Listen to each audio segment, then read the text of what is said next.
এই ପ୍ରକାର ବ୍ରତ କରିବା ଦ୍ୱାରା ପିତୃପୁରୁଷଙ୍କୁ ସ୍ୱର୍ଗରେ ସ୍ଥାନ ମିଳିଥାଏ ବୋଲି ଧର୍ମଶାସ୍ତ୍ରରେ ଆମର ଅଛି। ତେଣୁ ଯାହା ହଉ ଗୋଟେ ହଉଛି ଏକାଦଶୀରେ ଆମେ ଗୋଟେ ହଉଛି ଗୀତା ପଠନ କରିବାକୁ ପଡିବ, ଆଉ ଗୋଟେ ମୌନ ବ୍ରତ ଅବଲମ୍ବନ କରିବାକୁ ପଡିବ। ତାହେଲେ ଆମ ଜୀବନର ବା ଆମ ପୂର୍ବପୁରୁଷ ପିତୃପୁରୁଷ ମାନଙ୍କର ତାଙ୍କର ଜୀବନ ଯାହା ସେଇ ଯାଇଛନ୍ତି ସେମାନେ ତାଙ୍କୁ ଆମେ ସ୍ମରଣ କରିବା ଏବଂ ତାଙ୍କୁ ସେ ସ୍ୱର୍ଗ ସେ କିଭଳି ଭାବରେ ସ୍ଥାପିତ ହେବେ ସେଥିପାଇଁ ଏଇଟା ହଉଛି ଆମର ଏକାଦଶୀ ବିଧିବଦ୍ଧ କରାଯାଇଛି। ଆଜିର ପ୍ରସଙ୍ଗ ହଉଛି ଯେ ଭାରତୀୟ ସଂସ୍କୃତିରେ ବିଶ୍ୱକର୍ମା ଉପାସନା, ଏହା ପାଇଁ ଅନେକ କିଛି କଥା ରହିଛି, ଅନେକ କିଛି ବେଦ ପୁରାଣ ବିଷୟରେ ବହୁତ କିଛି କଥା ରହିଛି ସର୍ବତ ସ୍ୱଳ୍ପ। ତେଣୁ ସେ ଦୃଷ୍ଟିରୁ ମୁଁ କେବଳ କିଛିଟା ଜିନିଷ ବ୍ୟକ୍ତ କରୁଛି ଯେ ବ୍ରହ୍ମାଣ୍ଡର ସୃଷ୍ଟି ପ୍ରକ୍ରିୟାରେ ବ୍ରହ୍ମାଙ୍କର ମୁଖ୍ୟ ସହଯୋଗୀ ଥିଲେ ବିଶ୍ୱକର୍ମା। ବିଶ୍ୱକର୍ମା ଥିଲେ ସେ ସୃଜନ, ନିର୍ମାଣ, ବାସ୍ତୁକଳା, ଶିଳ୍ପକଳା, ମୂର୍ତ୍ତିକଳା, ଯାନବାହାନ, ଯନ୍ତ୍ର, ଉପକରଣ ଆଦି ସମସ୍ତ ବାସ୍ତୁକଳାର ଅଧିଷ୍ଠାତ୍ରୀ ଦେବତା। ତାଙ୍କର ଅନ୍ୟ ନାମ ମଧ୍ୟରେ ହଉଛନ୍ତି ସେ ହଉଛନ୍ତି ଦେବଶିଳ୍ପୀ, ଶିଳ୍ପେଶ୍ଵର, ଜଗତକର୍ତ୍ତା ମଧ୍ୟ ଅନ୍ୟତମ। ସେ ସମସ୍ତ କାରିଗରଙ୍କ ସଂରକ୍ଷକ ଦେବତା।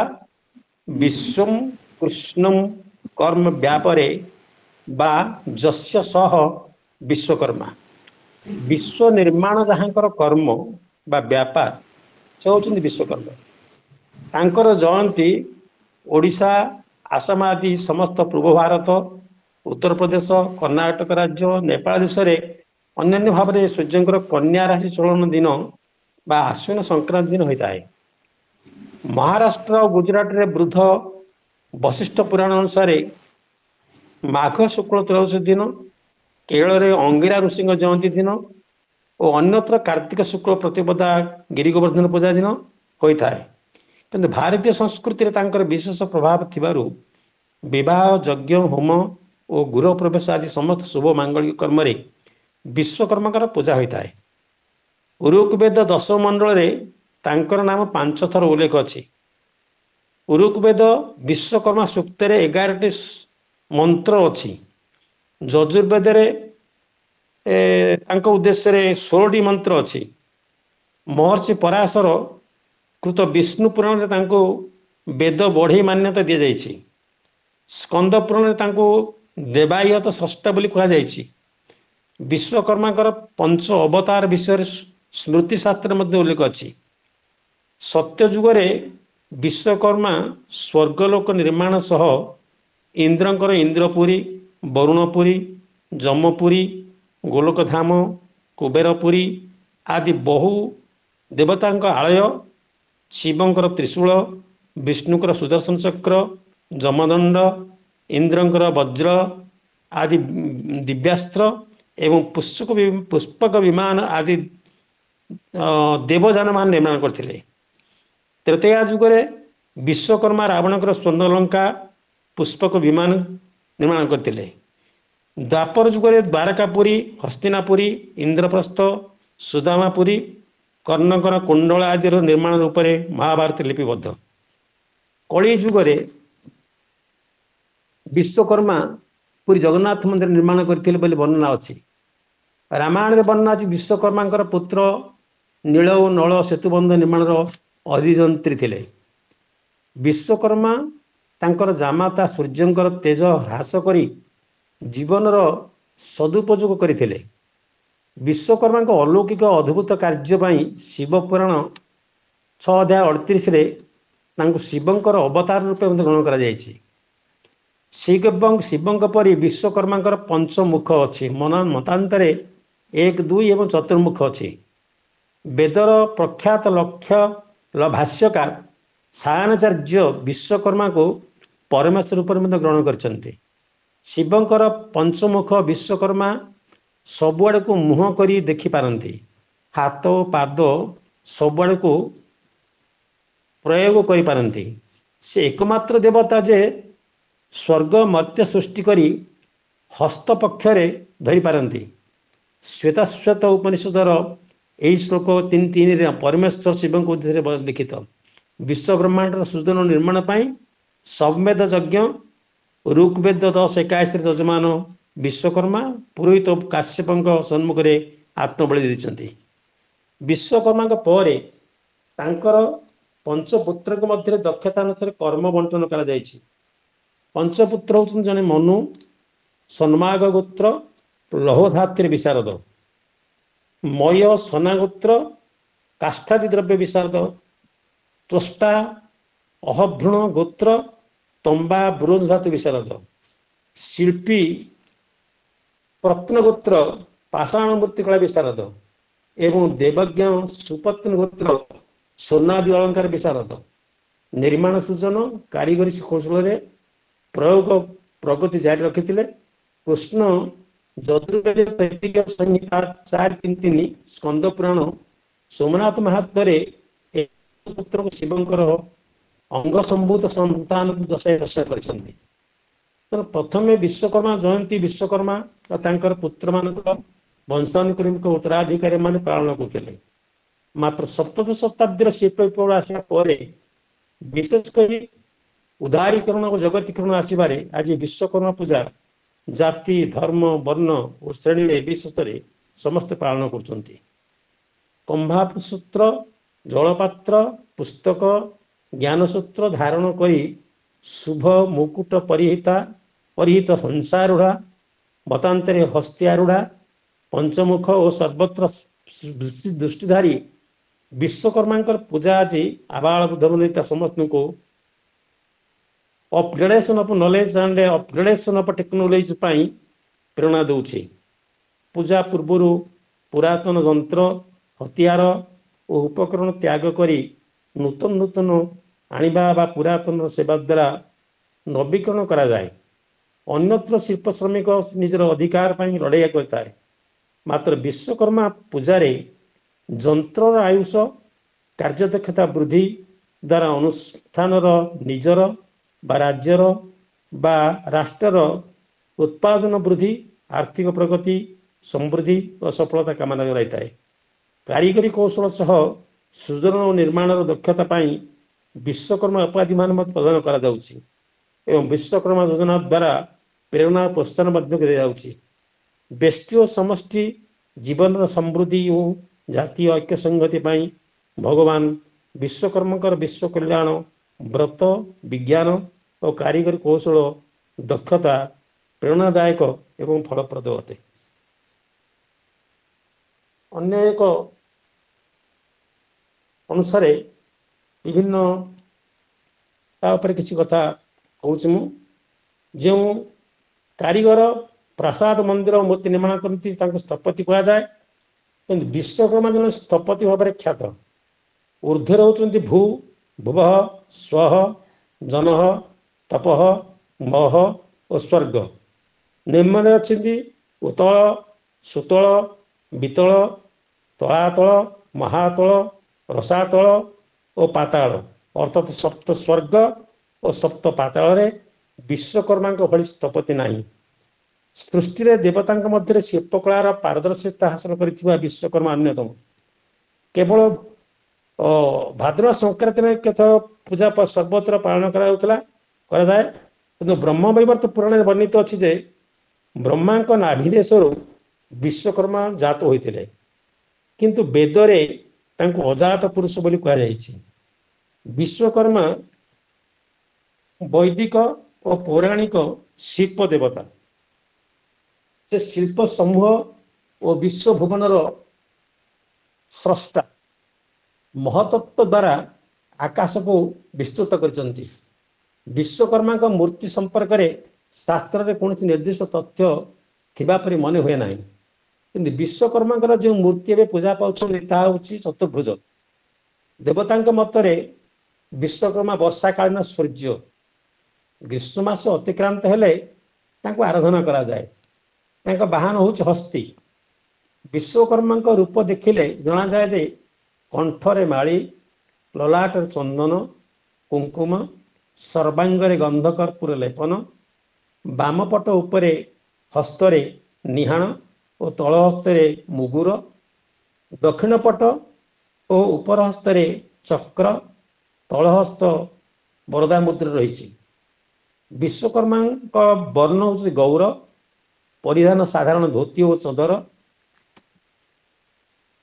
बक्षरे पैता और माली, से सूर्य अष्टम भाग को नहीं शिव त्रिशूल, विष्णु चक्र, कुबेर पाश, कार्तिक अस्त्र प्रवृत्ति करते।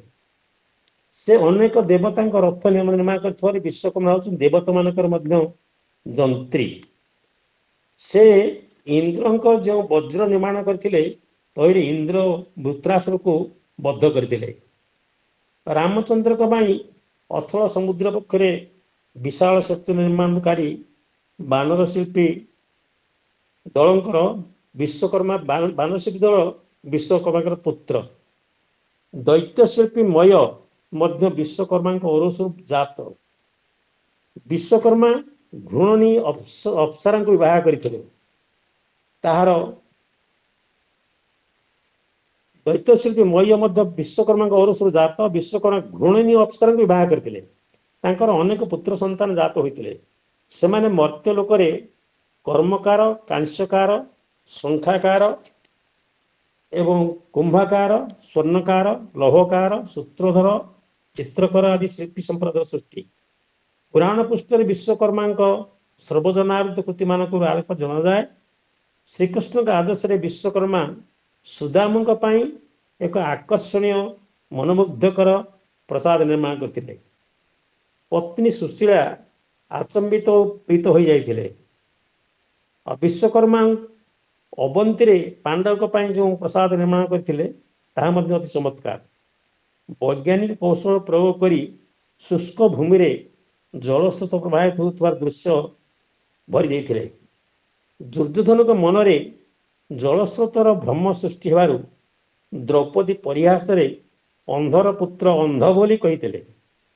द्वारका भुवन रे कृष्णकर राजवास को विश्वकर्मा निर्माण करते बोली भागवत रे कहा जायछि।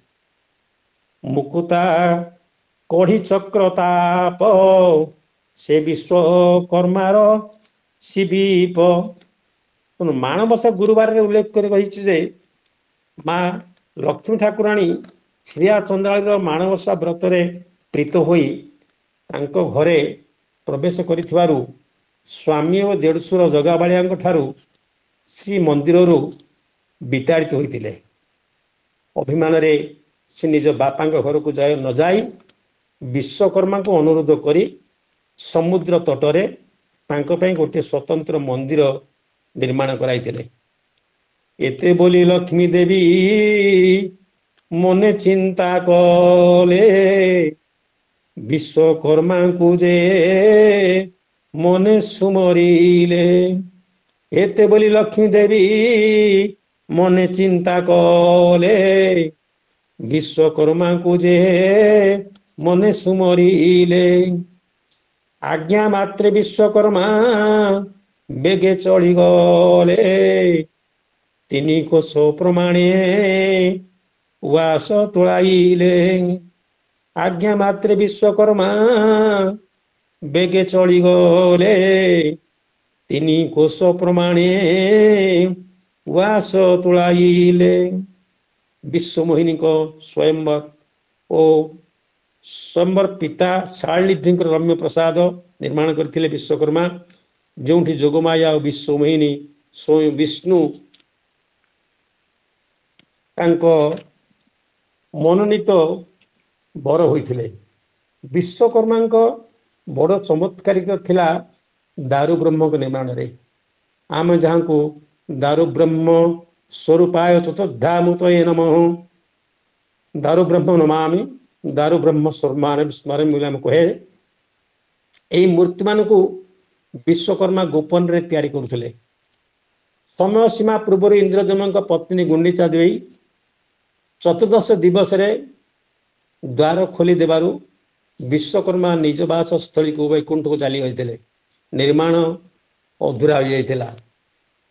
तेणु यही सब निर्माण रे परिपक्व ज्ञान संपन्न विश्वकर्मा हाथ थिला। परिपक्वता को नहीं विश्वकर्मा रूपकांतिर परिकल्पना करती आम पृथ्वीर स्थपति माने। रामायण रे कहा जायछि जे हनुमान को द्वारा स्वर्णमय लंका ନଗରୀ ଧ୍ୱଂସ ବିଧ୍ୱସ୍ତ ହେବା ପରେ ତାର ସ୍ତ୍ରୀ ହରାଇ ବସିଥିଲା। ତେଣୁ ଜୀର୍ଣ୍ଣ ଶୀର୍ଣ୍ଣ ଲଙ୍କାପୁରୀର ଶୋଭା ଫେରାଇ ଆଣିବା ପାଇଁ ବିଶ୍ୱକର୍ମା ରାବଣର ସ୍ୱର୍ଣ୍ଣ ଲଙ୍କା ପୁନଃ ନିର୍ମାଣ କରିଥିଲେ। କୁହାଯାଇଛି ସ୍ୱୟଂ ବିଶ୍ୱକର୍ମା ବୃଦ୍ଧ ବଢ଼େଇ ବେଶରେ ଆସି ଶ୍ରୀ ଜଗନ୍ନାଥ, ବଳଭଦ୍ର ଓ ଦେବୀ ସୁଭଦ୍ରାଙ୍କୁ ନିର୍ମାଣ କରିଥିଲେ। ତେଣୁ ଯାହାଙ୍କୁ ଆଜି ଆମେ ଶ୍ରୀ ମନ୍ଦିରରେ ସ୍ୱୟଂ ଭଗବାନଙ୍କୁ ପୂଜା ଅର୍ଚ୍ଚନା କରିଥାଉ, ବିଶ୍ୱକର୍ମା ତାଙ୍କର ବାସପାତ୍ର ବଳରେ କୁଞ୍ଜର ପର୍ବତରେ ଅବସ୍ଥିତ ଅଗସ୍ତିଙ୍କ ଭବନ, କୁବେରଙ୍କ ଅଳକାପୁରୀ, ଯଦୁପତି ଶ୍ରୀକୃଷ୍ଣଙ୍କ ସୁରମ୍ୟ ଓ ସୁସଜ୍ଜିତ ରାଜଧାନୀ ଦ୍ୱାରିକାପୁରୀ ମାନ ନିର୍ମାଣ କରିଥିଲେ। ତେଣୁ ଓଡ଼ିଶାର ବହୁ ପ୍ରାଚୀନ କାଳରୁ ଅନୁଷ୍ଠିତ ଏହି ବିଶ୍ୱକର୍ମା ପୂଜା ଆସୁଛି। ସମସ୍ତ କାଠ କାମ, ମାଟି କାମ, ସୂତା କାମ, ଲୌହ କାମ, ସୁନା ରୂପା ଆଦି ସମସ୍ତ ଲାବଣ୍ୟ ଓ ଧାତବ୍ୟ କାମ, ବିଭିନ୍ନ ଶିଳ୍ପାନୁଷ୍ଠାନ ଓ ଯାନ୍ତ୍ରିକ ଅନୁଷ୍ଠାନ ସହ ଜଡ଼ିତ କାରିଗର ଓ ଯନ୍ତ୍ରୀମାନେ ଖୁବ୍ ଧୁମଧାମରେ ବିଶ୍ୱ ପୂଜା ପାଳନ କରିଥାନ୍ତି। ମୂର୍ତ୍ତି ପୂଜା ଆରମ୍ଭ ହେବା ପୂର୍ବରୁ ଶିଳ୍ପୀମାନେ ଘଟ ବସାଇ ନିଜର ହାତ ତିଆରିକୁ ପୂଜା କରୁଥିଲେ। ଆଉ କେତେକ ସ୍ଥାନରେ ଶାଳଗ୍ରାମ ଓ ବିଷ୍ଣୁଙ୍କ ପୂଜା କରାଯାଉଥିବା ଦେଖାଯାଉଛି। ଏବେ କିନ୍ତୁ ପରିସ୍ଥିତି ବଦଳି ଯାଇଛି। ଲୋକମାନେ ନିଜ ଅନୁଷ୍ଠାନର ଖ୍ୟାତି ବଢ଼ାଇବା ଆଶାରେ ଏବଂ ଚାକଚକ୍ୟକୁ ଗୁରୁତ୍ୱ ଦେବା ପାଇଁ ବିଶ୍ୱକର୍ମାଙ୍କୁ ପୂଜା କରୁଛନ୍ତି। ବାସ୍ତବରେ ବିଶ୍ୱକର୍ମା ପୂଜା ହେଉଛି କର୍ମର ପୂଜା। ସେଥିପାଇଁ ବହୁ କାରିଗର ସେମାନଙ୍କ ଯନ୍ତ୍ରପାତିକୁ ଏହି ଦିନ ପୂଜା କରନ୍ତି। ସେଠାରେ ଭୋଗରାଗ କରନ୍ତି, ହୋମ ଯଜ୍ଞ ଆଦି କରନ୍ତି। ପରିଶେଷରେ ସେ ହାତ ହତିଆର ପାଖରେ ମୁଣ୍ଡିଆ ମଧ୍ୟ ମାରନ୍ତି। ବାସ୍ତବରେ ବିଶ୍ୱକର୍ମା ପୂଜା ଭିତରେ ଥିବା ସୂକ୍ଷ୍ମ ଦୃଷ୍ଟିକୁ ଆମେ ଗୁରୁତ୍ୱ ଦେଉନାହିଁ। ଦ୍ୱାରକାପୁରୀ ନିର୍ମାଣ ସମୟରେ ଭଗବାନଙ୍କ ଆଦେଶକୁ ପାଳନ କଲେ। ସମୁଦ୍ର କୂଳରେ ଲକ୍ଷ୍ମୀଙ୍କ ଉଆସ ନିର୍ମାଣ ସମୟରେ ମା ଲକ୍ଷ୍ମୀଙ୍କ ଅନୁରୋଧକୁ ରକ୍ଷା କଲେ। ପୁଣି ବିଶ୍ୱମୋହିନୀଙ୍କ ସ୍ୱୟଂବରରେ ମାୟାର ପୁରଟିଏ ରଚନା କରି ତତ୍କ୍ଷଣାତ୍ ଉଭାନ କରାଇଦେଲେ। ଏଠାରେ ବିଶ୍ୱକର୍ମାଙ୍କର 3ଟି କୃତି ପରିଲକ୍ଷିତ ହୁଏ। ଯେଉଁଟା ଦରକାର ପଡ଼େ ଭଗବାନଙ୍କ ଆଦେଶକୁ ପାଳନ କରନ୍ତି, ପୁଣି ମା ଲକ୍ଷ୍ମୀ ଠାକୁରଙ୍କ ଅନୁରୋଧକୁ ବି ରକ୍ଷା କରନ୍ତି। ପୁନଶ୍ଚ ଯାହା ତିଆରି କରନ୍ତି ତାହାକୁ ଆଖି ପୁଛରେ ମଧ୍ୟ ଲିଭାଇ ବି ଦେଇପାରନ୍ତି। ତେଣୁ ଏହା ହେଉଛି ଜଣେ କୁଶଳୀ କାରିଗରର ସୁଲକ୍ଷଣ। ବିଶ୍ୱକର୍ମା ସଦାସର୍ବଦା କର୍ମରେ ଲିପ୍ତ ରହିବା ପାଇଁ ଆମକୁ ପ୍ରେରଣା ଦିଅନ୍ତି। ହେଲେ ଆମେ ତାଙ୍କଠାରୁ ଏହି କଥାଟି ଆମେ ଗ୍ରହଣ କରିନଥାଏ।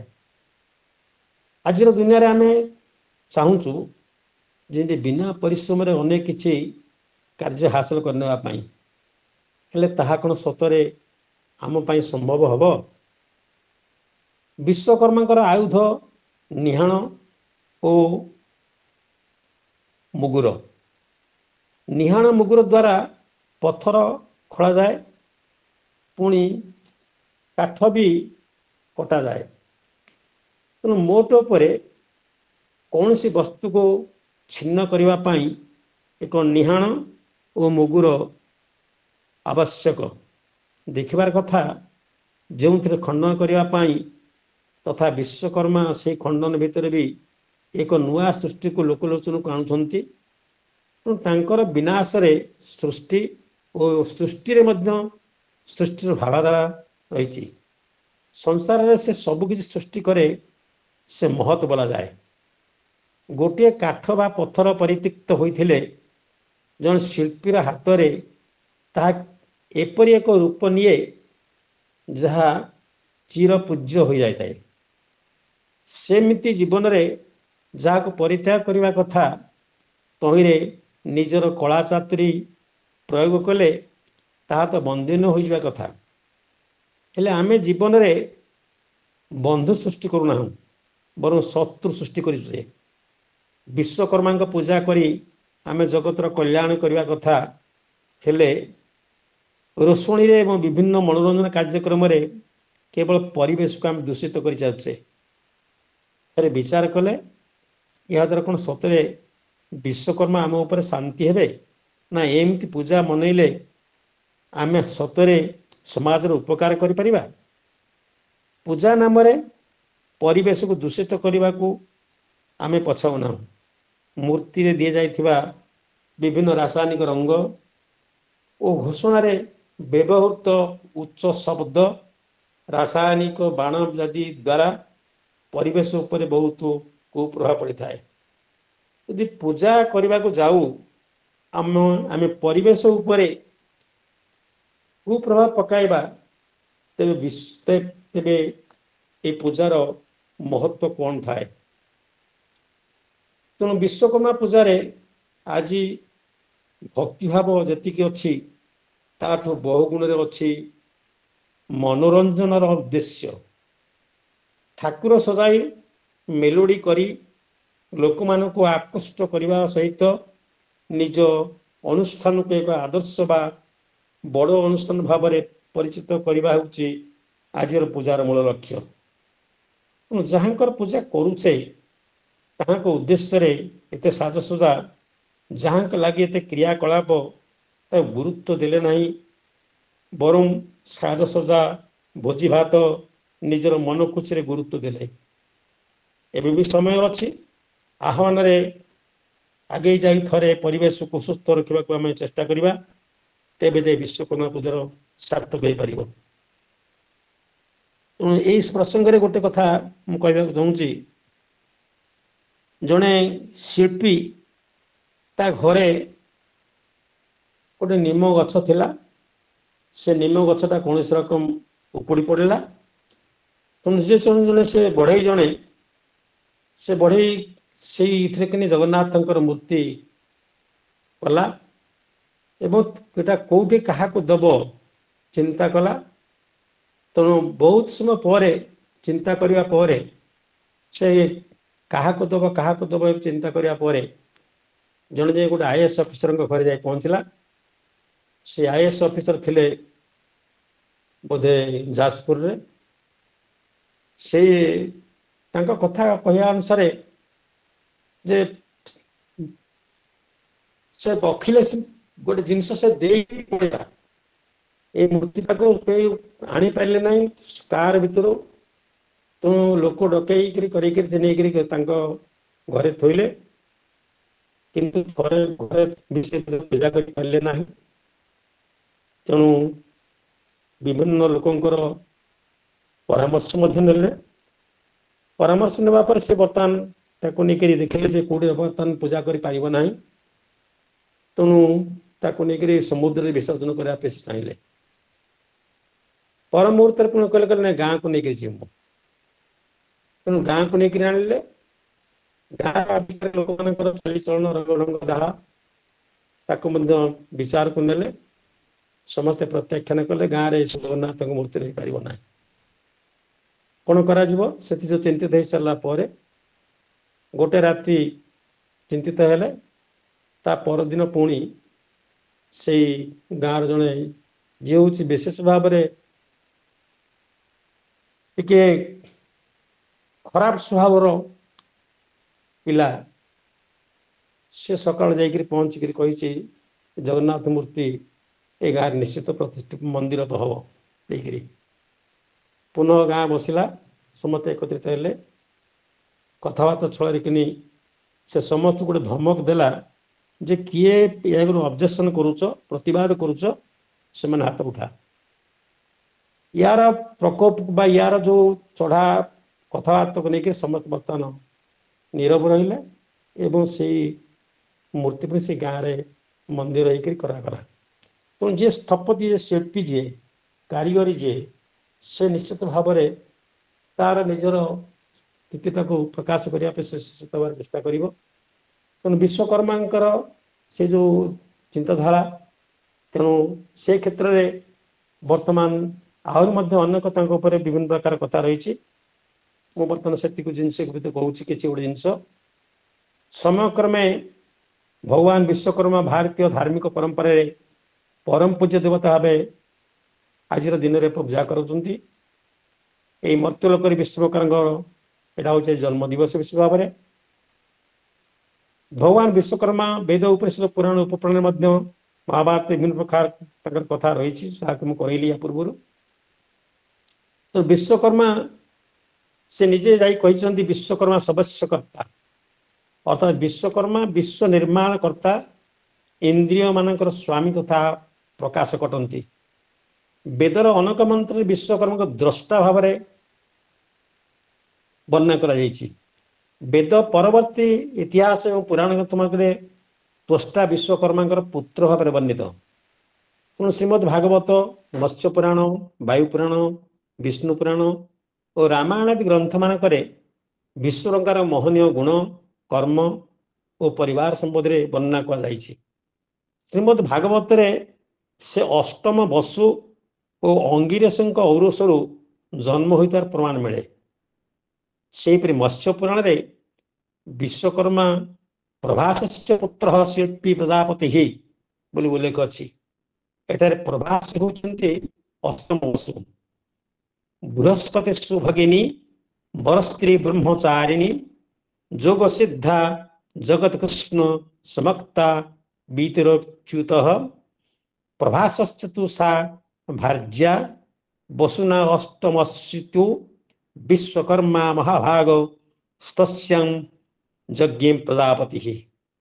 ଅଷ୍ଟ ବସୁମାନଙ୍କ ମଧ୍ୟରୁ ଅଷ୍ଟମ ବସୁ ପ୍ରଭାସଙ୍କର ପୁତ୍ର, ଯିଏକି ପ୍ରଜାପତି ଏବଂ ଦେବଶିଳ୍ପୀ ଭାବରେ ବିଖ୍ୟାତ।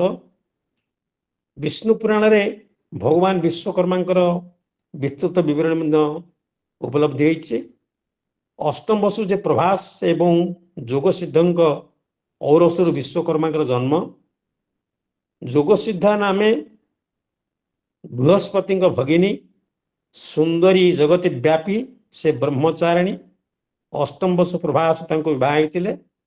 ବିଶ୍ୱକର୍ମା ମହାଭାଗ ତହୁଁ ଜନ୍ମିଲେ।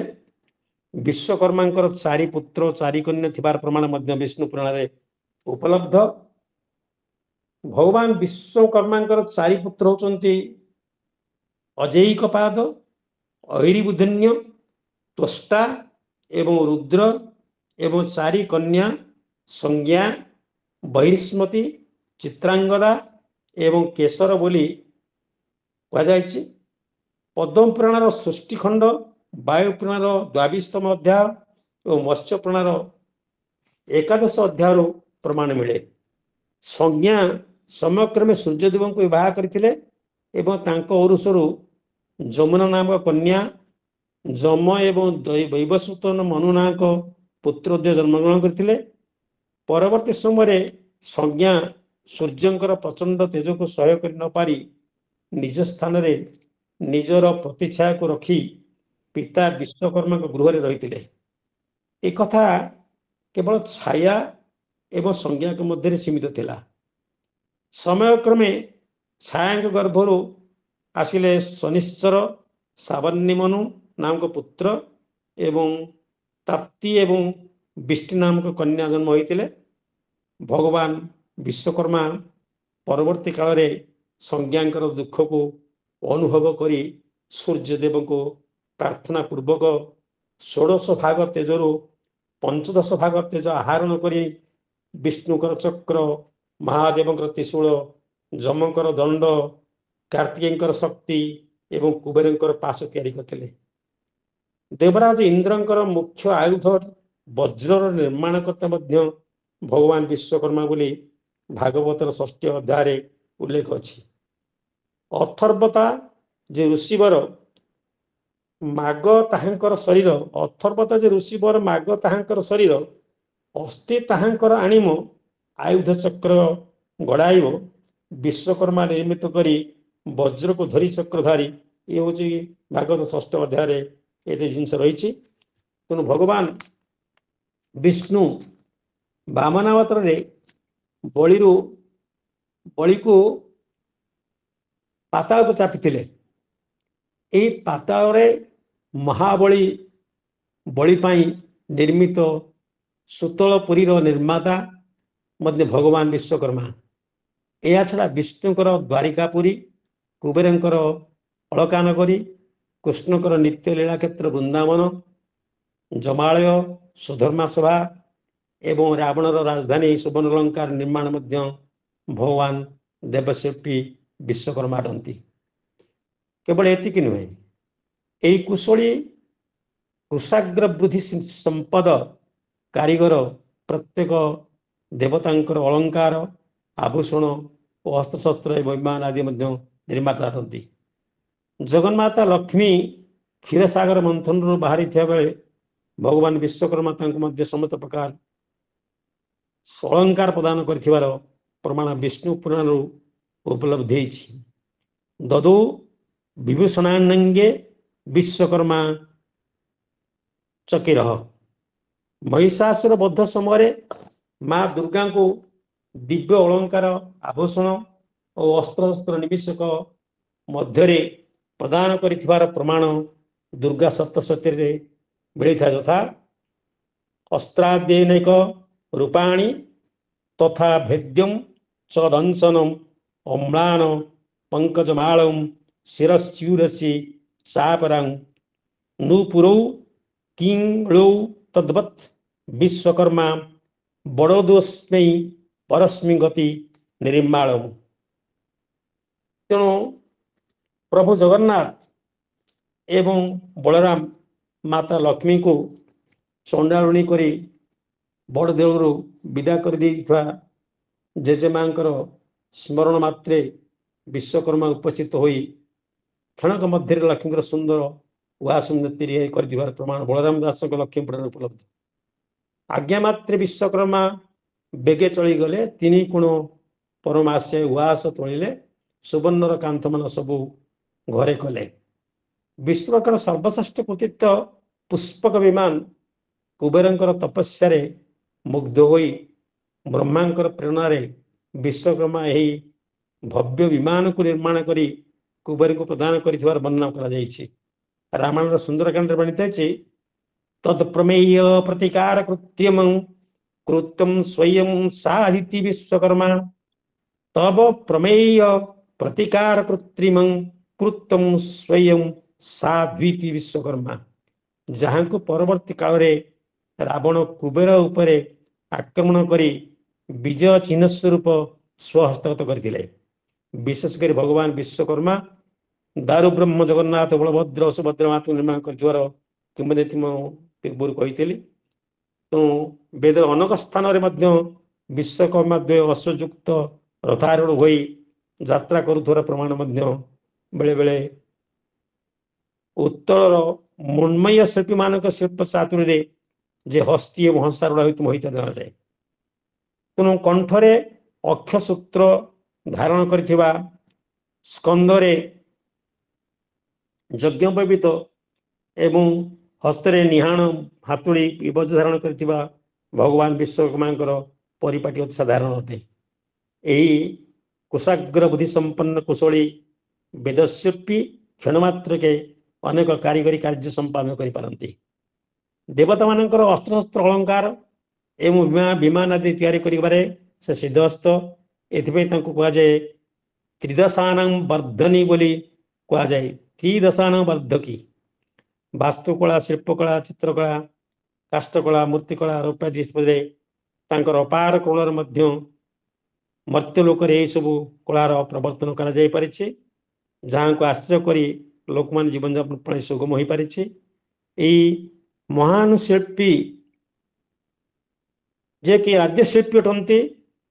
तेणु ये सत्य सब तांकर ये सब जिनस जो कलार प्रवर्तन हो पारिछे, जहां आज आम आश्रय करिछे एवं आमर लिबन चापन प्रणाली मध्य सुगम होइछे, सरस होइछे, सुंदर होइछे। एई महान देवशिल्पी पवित्र आज पूजा कन्या संक्रांति दिन अनुष्ठित थिबारु जहाँकि विश्वकर्मा जयंती नाम विख्यात। तेणु यही पवित्र दिवस रे विशेष भाव वेदवर्णित आहरी केत कथा रही जोटा कि भगवान विश्वपति विश्वकर्मा जन्म वृत्तांत प्रकृति अलौकिक बोली कहुई। जन्म वृत्तांत अलौकिक हूँ कौन ना प्रथमे सृष्टिर आदि काल ए विश्व जितेबाला जलार्णवर प्रलय प्लावन विश्व ब्रह्मांड प्लावित होता से कराल समुद्रर अतल गहरु हठात ऊपर को भासी उठिला ज्योतिर्मय अंडाटीए जलार्णवर प्लावन स्तीमित होगा संगे संगे वसुंधरा सृष्टि है। ठीक सेतिके बेले विश्वर प्रथम अंकुर रूपी अंडाटीर खोल भेद करी रूप विग्रह नेले जो ज्योतिर्मय पुरुष से होती प्रथम विश्व प्राण भगवान श्री श्री विश्वकर्मा। तेणु ऋग्वेदर 10-120 सूक्त वर्णना कर हिरण्यगर्भ पुरुष से होते हिरण्यगर्भ पुरुष से सृष्टिर आदि देव समग्र जगतर उत्पत्ति एवं देवा पृथ्वी को से धारण कर प्रशासन रे देवगण अधिष्ठित से जीवन और बलर दाता से भगवान विश्वकर्मा महिमा अपार। मनु हरिवंश और पुराण वर्णना अनुजाई से हिरण्यगर्भ पुरुष जहाँकर शिर नेत्र और पाद असंख्य तेरे विश्वान स्वरूप एवं केवे विश्वातीत रूप से प्रतिभात जहाँकर अमृत त्रिपाद आकाश रे से अमरण धर्मी प्राणी मानकर शासक एवं अमरण धर्मी प्राणी मान शासक एवं मरण धर्मी मान अन्न भोजन द्वारा वृद्धि कराती। तेणु अधिसूत मध्यस्थल सत्व संकित ऐशान्य कोण विष्णु अच्छा अग्निकोण रे शिव अच्छा नैऋत्य सूर्य अच्छा वायुकोण रे नारायण विराजमान से ओंकार और प्रणव ध्वनि रे चिर ज्योतिर्मय। यजुर्वेदर प्रथम अध्याय चतुर्सूक्त अनुजाई सा विश्वाय सा विश्वकर्मा सा विश्वाधाय नमः सा विश्वाय सा विश्वकर्मा सा विश्वाधाय नमः अर्थात सकल जगतर क्रिया शक्ति विद्या गुण और पुन्नासुदाता पुन्नायुदाता वै से सृष्टिकर्ता श्री श्री विश्वकर्मा अग्रनमस्य सेतुबंध निर्माण पाई मर्यादा पुरुषोत्तम रामचंद्र मनोज्ञ द्वारकापुरी रूपायन पाई भगवान श्रीकृष्ण मुख्यकामी लोमस ऋषि ठारू लोभासुर और आयस्य पीड़ित मुद्गर पुराण देवगणकर मोक्षदाता और त्रणकता सी ज्ञान कौशल कर्मर प्रवर्तक सी ज्ञान तत्व उच्च ज्ञान तत्व कर्म साधन मुख्य लाभर परम पुरुषोत्तम सी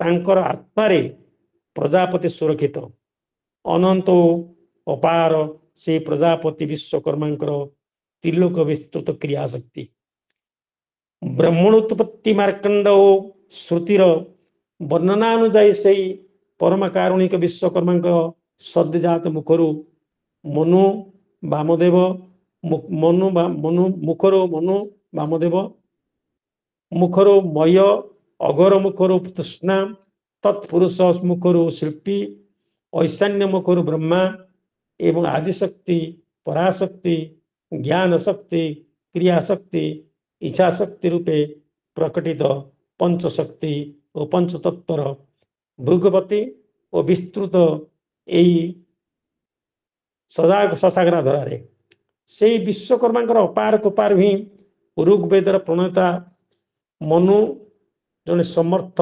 लौहकार मय दारु कर्मरत जने करीप कर्मा तेणु विश्वकर्मा अपार कुपार ऋग्वेदर प्रणेता जी मनु से होती लौहकार मय होती दारु कर्मरत जने त्वरित कर्मी वर्धकी एवं यजुर्वेदर षष्ठ रूपे सुपरिचित से भली तृष्णा सामवेदर रचयिता एवं जने कुशली कंसारी अथर्वेदर प्रणेता शिल्पी जने निपुण भाव कारीगर तथा प्रणवेद दर स्रष्टा विश्वजन कृतविद्या पुण्यकार भूमिकार श्रम न्यस्त एथुरु श्रमरु प्रतिभु भगवान श्री श्री विश्वकर्मा तात्पर्य महत्व किभଳି प्रतिपादित ता सहजरे अनुमेय। अग्रपूज्य और चिराराध्य भगवान श्री श्री विश्वकर्मा त्रिय शक्तिर प्रतीक केवल नुहति, प्रज्ञा प्रजुक्ति विद्या और नैपुण्यर अधिदेव। अन्य भाषा रे कहिले विविध शिल्पी नैपुण्य और प्रजुक्ति विद्यार संस्कार संचालक से कर्म बसे ब्रह्मा नीति कुंभकार और नैपुण्य श्रम ही सौभाग्यर एक ही प्रसूता। संप्रति 20 शताब्दी 21 शताब्दी प्रथम पाद बेलू शिल्प विकास भारतर विश्व मानचित्र किभଳି भाବରେ उज्जीवित होती। तेणु दारिद्र्य विमोचन क्रिया को त्वरान्वित करने स्वप्न और अभियान रे आमे भूली जावा अनुचित। जे निरविच्छिन्न और सफल श्रमदान तथा प्रजुक्ति विद्या उत्कर्ष साधन बिना यही लक्ष्य हासिल एक दुष्ट दुरूह व्यापार। एतिकी प्रार्थना जे 1987 जो विश्वकर्मा पूजा होता मार्ग अवलोक ऋग्वेदर से विश्व देवस्तुति आमर अनुचिंतन और संकल्प आम आगामी आनुभद्रा क्रतवस्तुस्तु विश्व तो नैपुण्य श्रम और सौभाग्यर उतरण प्रक्रिया आम मान निकट को कल्याणमय निरुपद्रुत अनतिरुद्ध शत्रु विनाशन तत्र समूह अर्थात सचिंता समूह समस्त दिगरु आगमन करंतु। तद्रूप आश्रित पालक एवं प्रतिदिन रक्षाकारी देवगण मध्य आंब मानकर सामूहिक और सर्वांगीन समंगल विधान करंतु। तेणु विशेष भाव में किंग अधिकम श्री श्री विश्वकर्माय विश्वध्याय नमः। श्री श्री विश्वकर्मा विश्वध्याय नमः। श्री श्री विश्वकर्मा विश्वध्याय नमः। एवं सर्वशेष देवशिल्पी नमामि विश्वकर्मा द्विभुजं विश्व जनगण त्रैलोक्य सूत्रकर्तारं महाबल पराक्रमं। ओम सहस्रशीर्षप्रसुतपुरुषः सहस्राक्षः सहस्रपात् सौभूमि सर्वसृष्टित्रा त्रिदष्टास्तुङ्गुलं। वंदे पुरुषोत्तमं वंदे पुरुषोत्तमं वंदे पुरुषोत्तमं। माँ यशोदा माँ धन्यवाद सर। आज्ञा समय स्वल्प आज्ञा सर धन्यवाद सर। एबे जदि आज्ञा आज्ञा सर जदि कहार किछि प्रश्न थिबो आपण माने संकर्षण सर को पचारि परिबे। एबे मु हमर आजर आज्ञा दीपक सर संकर्षण सर मते डाउट रहला जे प्रथमे आपण ओटे कहले जे अंकर 5 पुओ पुन शेष आड़ को कहले 4 पुओ सेटा टिके माने कोटा तार एटा टिके विभिन्न विभिन्न जो हमर रहिछ पुराण एवं विभिन्न वेद वेदांग अनुसार सेटा करा जायछि। सेटा से गोटे जन वेदर गोटे कथा रखा है एवं एटा गोटे कथा रखा है दुईटा कथा रही विभिन्न व्यक्तिगत विशेषज्ञर एटा होछि आलोचना। एटा अनुसार भिन्न भिन्न कथा रही। हाँ हाँ हाँ सेटा सेटा हम सर जो जाजपुर रो उदाहरणटा देले सर जो जाजपुर रो जो उदाहरणटा देले सेटा को गाँ रा कहि परिबे कि जेहेतु से पाखापाखि अंचल रो पिला एटा कहली कोन एटा कोन के से जने व्यक्ति विशेष थिले कलेक्टर थिले से हम ढेंकानाल आज्ञा से ढेंकानाल से थिले कलेक्टर थिले तनो से जने शिल्पी जने को से जगन्नाथ मु से पर पारा कोन देली से पार मत दबो ना आपण आसंतु मेरे कहले कांतु हटे ना हम एकुटे आनी पारे कार अछि जिनिस आपण धरि के आसंतु तांकर से जो लोक माने गले तांका पियन फेन अन्य सब पिता गले ताको धरि के आसीले थोइले से जो टेबुल ऊपर टेबुल ता पूरा पूरी जाइतिला माने एते चिंता को जगन्नाथ बलभद्र सुभद्रा सुदर्शन इन समस्तकर मुद्रा रहितिला। तेणु सेठे नहीं तां घर को से नेले घर को नहीं घरे भी से कौन प्रकार व्यवस्था करि पारले रखि पारले नाही कारण सेतिकी जिनिस घरे जेतिकी रही से जो तांको नहीं मूर्ति नहीं गढ़ा मूर्ति नहीं थोइबा ତାଙ୍କ ଘର ବି ସେତିକି ନଥିଲା, ସେ କ୍ୱାର୍ଟର ସେତେବେଳେ ଥିଲା ଲୋକଙ୍କର, ସେ କ୍ୱାର୍ଟର ସେ ସମ୍ଭବ ହେଇପାରିଲା ନାହିଁ। ତେଣୁ ବର୍ଷେ କାଳ ସେ ପୁରାପୁରି ମାନେ ଚିନ୍ତିତ ଯେ କୋଉଠି ଥୋଇବେ କଣ କରିବେ କରି, ଶେଷକୁ ସମୁଦ୍ରରେ ଭସେଇ ଦେବା ପାଇଁ ମଧ୍ୟ ସେ ଚିନ୍ତା କରିଥିଲେ। ତାପରେ ଗୋଟେ ଚିନ୍ତା କରିକି ଆସିଲେ, ବହୁତ ଲୋକଙ୍କୁ ଡାକିଲେ କେମିତି କୋଉଠି ରଖିବା କଣ କରିବା, ସେଠୁ ତ ନିଜ ଗାଁକୁ ଆଣିଲେ। ସେ ଗାଁରେ କିନି ଯେତେବେଳେ ଗାଁରେ ଲୋକମାନଙ୍କର ସମସ୍ତଙ୍କର ଚିନ୍ତାଧାରା ସମାନ ନୁହେଁ, ତେଣୁ ସେଥିରେ ସେ 2-3 ଦିନ ତାଙ୍କର ବସିଲା, ଆଲୋଚନା ହେଲା, ସବୁ ପର୍ଯ୍ୟାଲୋଚନା ହେଲା। କିନ୍ତୁ ତାପରେ ସେଠୁ ସେ ନିଜେ ସେ ତାଙ୍କ ଗାଁର ଲୋକମାନେ ପୁଣି ଆଉ ସେ ଯୋଉ କହୁଛି ଯୋଉ ଲୋକ ଯେ ଗୁଣ୍ଡା ରକମ ଲୋକ ଯୋଉ ପିଲା ବା ଯିଏ ଟିକେ ଦୁର୍ଦ୍ଦଶା ଇଏ ରକମ ପିଲା, ସେ ନିଜେ ଏଠୁ ତା ମନରେ ଆସିଲା ଯେ ନାଇଁ ଅଲବତ ଏଇ ମୂର୍ତ୍ତି ସାର୍ ଆଣିଛନ୍ତି, ଆମ ଗାଁରେ ପ୍ରତିଷ୍ଠିତ ହବ।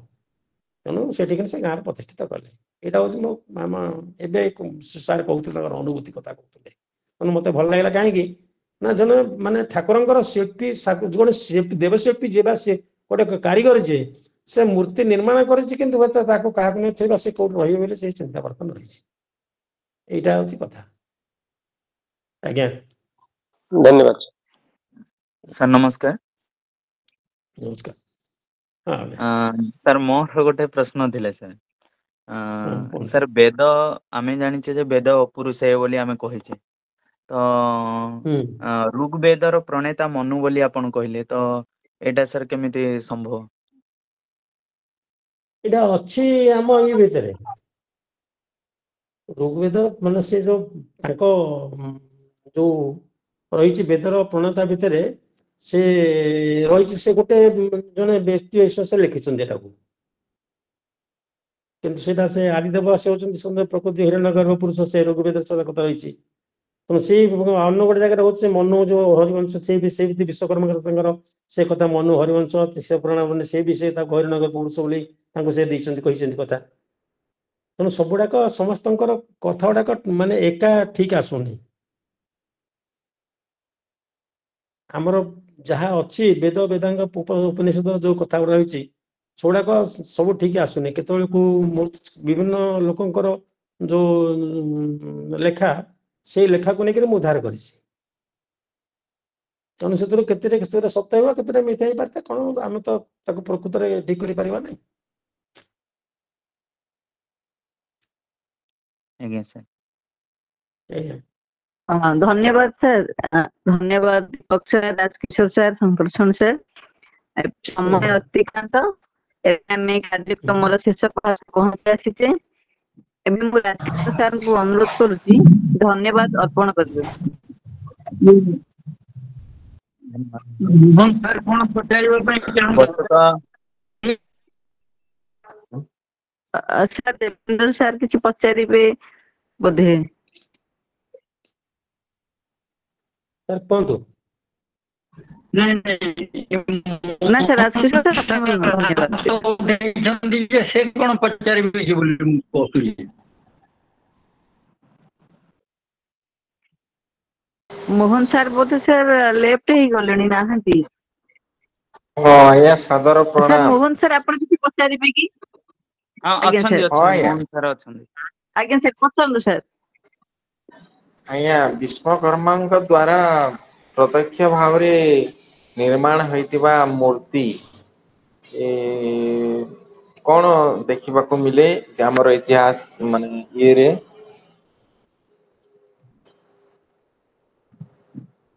ବିଶ୍ୱକର୍ମା ସେ ଦ୍ଵାରା ଟିକେ ଆମର ଜଣାଏ।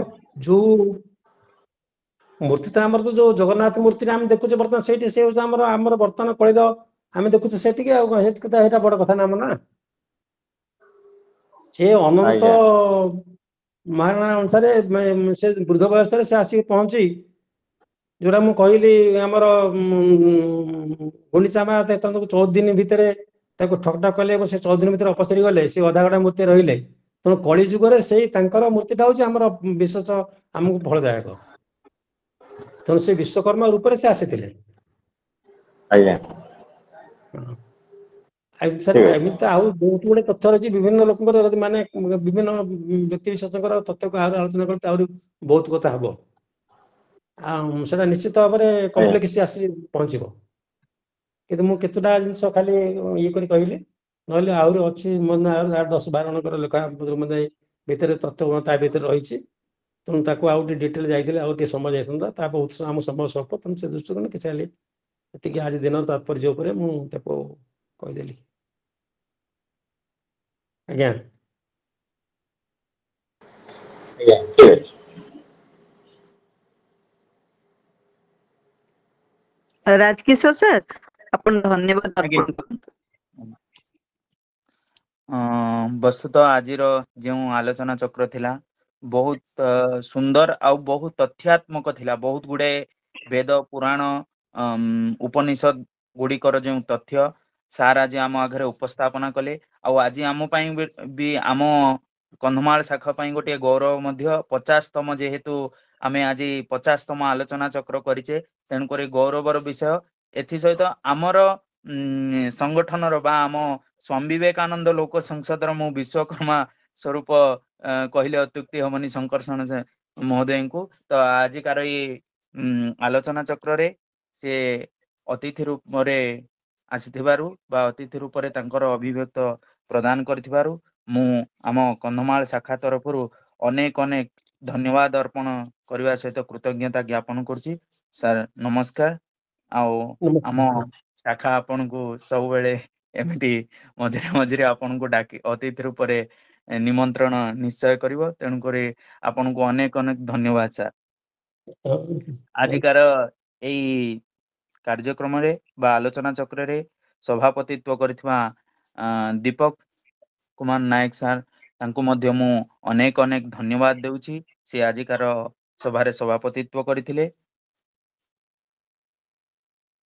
ଆଜିକାର ଏଇ ଆଲୋଚନା ଚକ୍ରରେ ସଂଯୋଜିକା ରୂପରେ ଉପସ୍ଥିତ ଥିଲେ ଯଶୋଦା ଜେନା ମହୋଦୟା। ତାଙ୍କୁ ମଧ୍ୟ ମୁଁ ଆନ୍ତରିକତାର ସହିତ ଧନ୍ୟବାଦ ଅର୍ପଣ କରୁଛି। ଶେଷରେ ମୁଁ ଏଠାରେ ଉପସ୍ଥିତ ଥିବା ଅନ୍ୟ ଅତିଥି ବୃନ୍ଦ ଅରୁଣ ସାର୍ ହୁଅନ୍ତୁ, ବିଜୟ ସାର୍ ହୁଅନ୍ତୁ, ଅନ୍ୟ ସମସ୍ତେ ବିପିନ ସାର୍, ସମସ୍ତଙ୍କୁ ମୁଁ ଆମ କନ୍ଧମାଳ ଶାଖା ତରଫରୁ ଅନେକ ଅନେକ ଧନ୍ୟବାଦ ଅର୍ପଣ କରିବା ସହିତ ମୋର ବାଣୀକୁ ବିରାମ ଦଉଛି। ଧନ୍ୟବାଦ।